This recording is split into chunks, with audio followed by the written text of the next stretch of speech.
And hello again to the lovely detective. Couldn't get enough of me, huh? Oh, don't deny it, sweetie. Look at me. Fit, rich, dangerous. I'm like catnip to someone like you.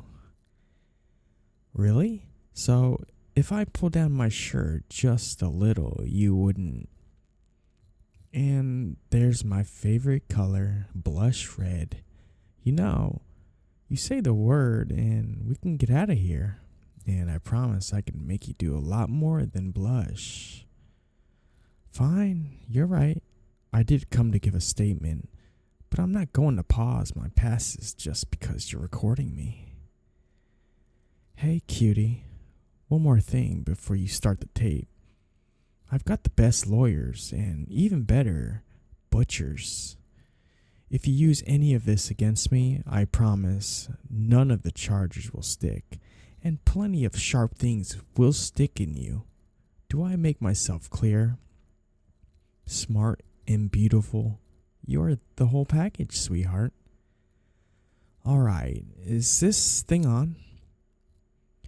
Right, I'm the mob boss. I run a group of organized corporations that have been alleged to be a criminal ring.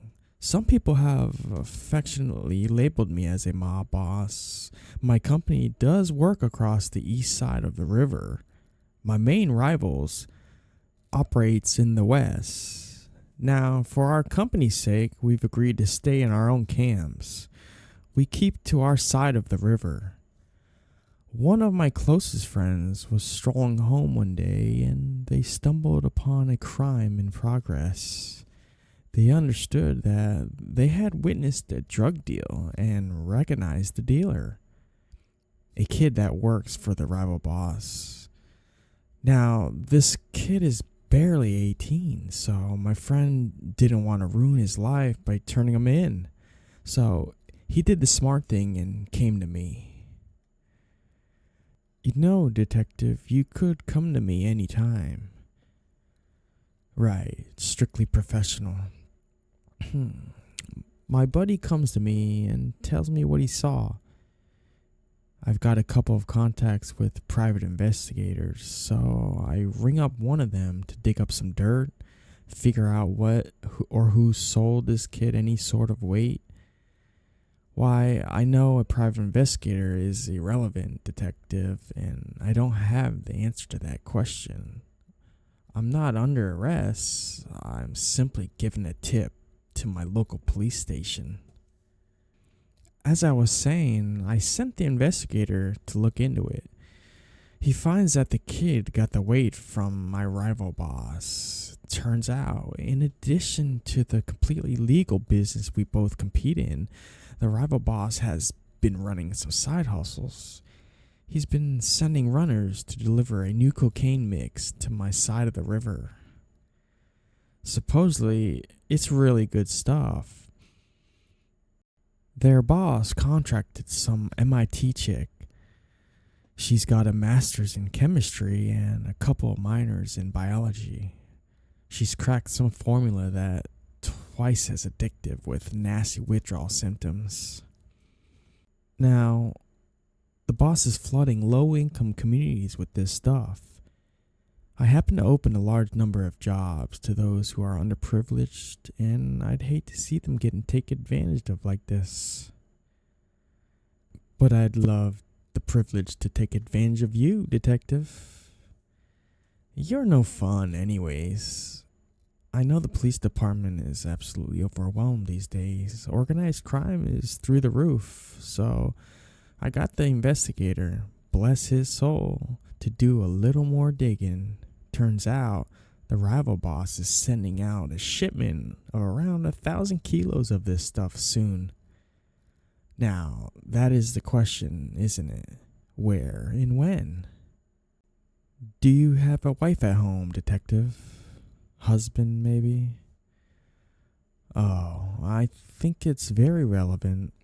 I'm about to give you a tip. That'll stop thousands of dollars of illegal drug trade, and you're throwing a fit because I'm asking you if you're taken? It's immature and unprofessional. I ought to have you badged, officer. Glad you see it my way. Now, are you or are you not on the menu? Single? Not by choice, I can imagine. I bet you had a smoking little side piece once, didn't you? But they couldn't handle how much the work consumed you. How many nights they spent in an empty bed. Was that it, detective? You know, I wouldn't mind someone who works long hours. Someone who doesn't come home every night. We'd just have to do something special when they were around. Make the time count. When and where? Well, let's think. Tell me, detective, are you free Friday night? Why, 'cause I want to ask you out, of course. I'm thinking somewhere candlelight, full moon, cheesy bread. You're not allergic to shellfish, are you?